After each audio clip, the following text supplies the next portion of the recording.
ಆ ದಾಖಲೆನ ಮಾಡಿದಾರಲ್ಲ, ಅದಕ್ಕೆ ನಾವೆಲ್ಲ ಖುಷಿ ಪಡೋ ಅಂತ ವಿಚಾರ.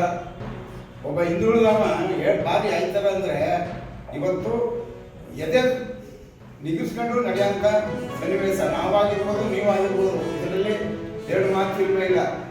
ಹಂಗಾಗಿ ಅವರ 2ನೇ ಆಯ್ದಲ್ಲಿ ನಾವೆಲ್ಲ ತೀರ್ಮಾನ ಮಾಡೋದು ನಿನ್ನೆ ತಾನೇ ಒಂದು 3 ಗಂಟೆಯಲ್ಲಿ ಹಿಂಗಾರ ಮಾಡಿ ನಾವು ಇಲ್ಲಿ ಒಂದು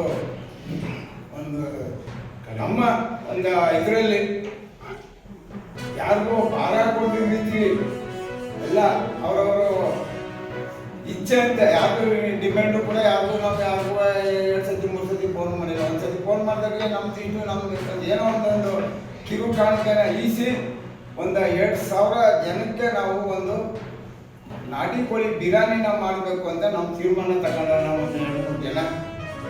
ಹಂಗಾಗಿ ನೋಡಪ್ಪ, ಇದು ಮಾಡೋದಾದರೆ ನಾವೆಲ್ಲ ಪೇಪರ್ನವ್ರಿಗೆ ಫಸ್ಟ್ ತಿಳಿಸ್ಬೇಕು. ಆ ವಿಚಾರ ಇಡೀ ಜಿಲ್ಲೆಗಳಿಗೆಲ್ಲ ಹೋಗಿ ಮುಗಿಸ್ಬೇಕು. ಮತ್ತು ನಾವು ಅವ್ರನ್ನೂ ಸಹ ನಾವು ಗೌರವಿಸಬೇಕು. ಯಾಕಂದರೆ ನೀವಿಲ್ಲದೆ ನಾವೇನು ಮಾಡೋಕ್ಕಾಗಲ್ಲ. ನಾವೇನೋ ಮನೇಲಿ ಎಷ್ಟೋ ಕೋಟಿ ಖರ್ಚು ಮಾಡ್ಕೊಂಡ್ರು ಅದು ಲೆಕ್ಕಕ್ಕೆ ಬರೋಲ್ಲ. ನೀವು 4 ಜನ ತಿಳಿಸ್ತಿರಲ್ಲ, ಅದು ಕೌಂಟಿಂಗ್ ಆಗೋದು ಅಂತ ನಾವೆಲ್ಲ ಮಾತಾಡಿ ನಿಮಗೂ ಕೂಡ ಆಹ್ವಾನ ಮಾಡಿ ಈಗ ಸನ್ನಿವೇಶದಲ್ಲಿ ಇನ್ನೂ ಮಾತಾಡೋರಿದ್ದಾರೆ. ಇವರೇ ಮಾಡಿಸ್ಕೊಂಡಿದ್ದಾರೆ ಗೊತ್ತಿಲ್ಲ. ಈಗ 23/2025ರಲ್ಲಿ 680 ಬಿಲ್ ನಂಬರ್ ಅಂತ ಇದೆ. ಅದಾದ್ಮೇಲೆ 20ನೇ ತಾರೀಕು ಆದ್ಮೇಲೆ 26ನೇ ತಾರೀಕು ಈಗ 680 ಬಿಲ್ ಇರೋದು 596. ಮುಂದಕ್ಕೆ ಹೋಗ್ಬೇಕಲ್ಲ, ಬಿಲ್ ನಂಬರ್ ಆದಂಗೆ ಈಗ ಇವತ್ತಿಗಿದ್ರೆ ಬಿಲ್ಲು ನಾಳೆಗೆ ಇನ್ನೂ 1-2 ಜಾಸ್ತಿ ಆಗ್ಬೇಕು, 5 ಜಾಸ್ತಿ ಆಗ್ಬೇಕು. ಬೇರೆಯವರು ಕೊಟ್ರೆ ಇವ್ರು ಯಾರಿಗೂ ಕೊಟ್ಟಿಲ್ಲ. ಅದೇ ಎಲ್ಲ ಬಿಲ್ ನಂಬರ್ ಹುಡುಕಿದ್ರೆ ಆ ಬಿಲ್ ಪೂರ್ತಿ ಅಷ್ಟೇ ಬಿಲ್ಗಳು ಸಿಗ್ತವೆ. 100 ಬಿಲ್ ಅವೆಲ್ಲ ಡೇಟ್ಗಳನ್ನು ಹಿಂದೆ ಮುಂದೆ ಇಷ್ಟ ಬಂದ ಮೇಲೆ ಕೆಳಗೆ ಬರ್ಕೊಂಡಿದ್ದಾರೆ. ಅವ್ರಿಗೆ ಏನ್ ಪನಿಷ್ಮೆಂಟ್ ಕೊಡ್ತೀರೋ ನಮ್ಗೆ ಗೊತ್ತಿಲ್ಲ. ಅದೆಲ್ಲ ನಿಮ್ಗೆ ಬಿಟ್ಟಿತ್ತು. ನಿಮ್ DC ಅವ್ರಿಗೆ ಗಮನ ತಂದು ಅವ್ರಿಗೆಲ್ಲರಿಗೂ ನೋಟಿಸ್ ಕೊಡ್ತಿದೀವಿ. ಒಬ್ಬರನ್ನಂತೂ ನಾನು ಹೇಳಿದೆ ಸಸ್ಪೆಂಡ್ ಮಾಡಿ ಅಂತ ಹೇಳಿದೆ ಅವ್ರಿಗೆ. ಆ ಸಸ್ಪೆನ್ಷನ್ ಹಂಗ್ಬೇಡ ಅಂತ ಎಲ್ಲಾರ ಕೈಲೂ ಎಕ್ಸ್ ಮಿನಿಸ್ಟರ್ಗಳು, MLAಗಳು ಎಲ್ಲರೂ ನಾನು ಹೇಳಿದೆ ಅವ್ರಿಗೆಲ್ಲ. ಆದ್ರೆ ಒಬ್ಬರು ಪುಣ್ಯಾತ್ಮರು I don't want to mention the names.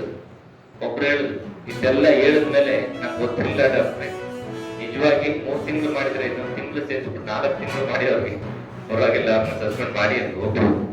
ಇನ್ನಿದ್ದವರೆಲ್ಲ ಹೋಗ್ಲಿ ಬಿಟ್ಬಿಡಿ ಅನ್ನೋದೇ ಜಾಸ್ತಿ. ಈಗ ಸಿಸ್ಟಮ್ ನಲ್ಲಿ ಯಾವಾಗ ನಾವು ಸರಿ ಮಾಡ್ಲಿಕ್ಕೆ ಸಾಧ್ಯ ಇಲ್ವೋ ಹೇಗೆ ಸಾಧ್ಯ ಆಗುತ್ತೆ? ಈಗ ಇದು ಕರೆಕ್ಟ್ ಮಾಡೋದು ಹೇಗೆ? ನೀವೇ ಹೇಳಿ ಅಧಿಕಾರಿಗಳು, ಯಾಕಂದ್ರೆ ನೀವು ಎಲ್ಲ ಮಾಡ್ತೀರ. ಈಗ ಪನಿಷ್ಮೆಂಟ್ ಇಲ್ಲದೆ ಯಾರಾದ್ರೂ ಅವರ ಕರ್ತವ್ಯನ ಅವ್ರು ತಿಳ್ಕೊಳ್ಳೋದಕ್ಕೆ ಸಾಧ್ಯ? ಪೊಲೀಸ್ ಸ್ಟೇಷನ್ ಒಬ್ಬ ಕಳ್ಳನ ಹಿಡ್ಕೊಂಡು ಹೋಗ್ತಾರೆ ಅಂತಂದ್ರೆ ಹಿಡ್ಕೊಂಡು ಹೋಗೋದ್ ಬಂದ್ರೆ ನನ್ನ ಶಿಷ್ಯ ಬಿಟ್ಬಿಡಿ ಅಂತ ಫೋನ್ ಮಾಡಿದ್ರೆ ಇನ್ಸ್ಪೆಕ್ಟರ್ಗೆ, ಅವನಿಗೆ ಎಲ್ಲಿ ನೈತಿಕತೆ ಇದೆ ಬರುತ್ತದೆ?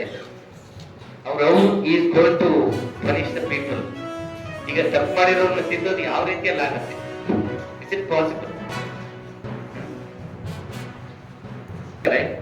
ಅದ್ರಲ್ಲಿ ಯಾರಿಗೆ ಏನ್ ಮಾಡ್ಬೇಕು, ಯಾವ ಪನಿಷ್ಮೆಂಟ್ ಕೊಡ್ಬೇಕು? ನೀವು ಒಂದು ಕೊಟ್ರೆ ನೋಡಿ, ಮಿಡ್ ಡೇ ಮೀಲ್ಸ್ ನಲ್ಲಿ ನಾವಿಲ್ಲಿ ಕೂತಿರೋರು ಯಾರು ನಮ್ಮ ಮಕ್ಕಳುಗಳನ್ನ ಖಂಡಿತ ಶಾಲೆಗೆ ಕಳ್ಸಿರೋದು ಯಾರು? ಎಲ್ಲ ಬಡವರು, ನಿರ್ಗತಿಕರು, ಗುಡ್ಬಂದ್ರು, ಫೇಲ್ ಆಗದಿರುವಂತದ್ದು, ಕೂಲಿಕಾರರು. ಅವ್ರ ಮಕ್ಕಳಿಗೆ ನಿಜವಾಗಿ ಆಹಾರ ಸಿಗ್ಬೇಕಾ ಬೇಡವಾ ಅಂತ ಯೋಚನೆ ಮಾಡಿ. ಇಲ್ಲಿ ನಮ್ಮಲ್ಲಿ ಏನು ವೈಯಕ್ತಿಕವಾಗಿ ದ್ವೇಷ ಇಲ್ಲ, ಅವ್ರು ಯಾರು ನನಗೆ ಗೊತ್ತೇ ಇರಲಿಲ್ಲ. ಆದ್ರೆ ಸಾಮಾಜಿಕ ಕಳಕಳಿಯಿಂದ ಬಡವರನ್ನ ಕಿತ್ಕೊಂಡು ತಿನ್ನೋದು ಇವ್ರಿಗೆಲ್ಲ ಇಷ್ಟ ಇಲ್ಲ ಅಂತ I wanted to punish them. ಹಾಗಾಗಿ ಅವ್ರಿಗೆ ಒಂದು ಯಾರನ್ನಾದ್ರೂ ಒಬ್ಬರನ್ನ ಮಾಡಿ ಇಡೀ ಜಿಲ್ಲೆಯಲ್ಲಿ ಇರುವಂತ MDF ಗಳು ಎಷ್ಟಿವೆ ಅಷ್ಟು ಸರಿ ಆಗ್ತವೆ. ಹಾಗೆಲ್ಲ ಎಚ್ಚರಿಸ್ಕೊತಾರೆ. ಇಂಥ ಬಿಲ್ಗಳನ್ನ ಕೊಡೋದನ್ನ ತಪ್ಪಿಸ್ತಾರೆ. ತುಂಬಾ ಅನ್ಯಾಯ ಮಾಡುವಂಥದ್ದು. ಅದಕ್ಕೆಲ್ಲ ಸರ್ಕಾರದಿಂದ ನಿಜವಾಗ್ಲೂ ಒಳ್ಳೆ ಹಣ ಪಡಿಸುತ್ತೆ. ಈ ಬ್ಯಾಂಗ್ಳೂರ್ ಅಂತ ಪ್ರೋಗ್ರಾಮ್ಗಳು ಯಾರು ಬಂದ್ರೆ ಬೇಕಾದ್ರೆ DDP ಅವ್ರನ್ನ ಕರ್ಕೊಂಡು ತೋರಿಸ್ಕೊಡ್ತೀನಿ, ಎಷ್ಟು ಚೆನ್ನಾಗಿ ನಡೀತಾ ಇದೆ. ಅದು ಎಸ್ಪೆಷಲಿ ಇಸ್ಕಾನ್ ಅವರು ಎಕ್ಸೆಪ್ಟ್ ಅವರು ಅಂತಂದ್ರೆ they also give very good food. Mid day meal ಅದಕ್ಕೋಸ್ಕರ ಸ್ಟ್ರೆಂತ್, ಆ ಊಟಕ್ಕೋಸ್ಕರ ಅಟೆಂಡೆನ್ಸ್ ಜಾಸ್ತಿ ಆಗುತ್ತೆ. ಭೌತಿಕವಾಗಿ ಅವರ ಮಾನಸಿಕ ಶಕ್ತಿ ಹೆಚ್ಚಾಗುತ್ತೆ. ಪೌಷ್ಟಿಕಾಂಶ ಸಿಕ್ತಾಗ ಆ ಮಕ್ಕಳು ಬೇರೆ ಮಕ್ಕಳ ಜೊತೆ ಕಾಂಪೀಟ್ ಮಾಡೋದಕ್ಕೆ ಸಹಾಯ ಆಗುತ್ತೆ. This will help children in different ways.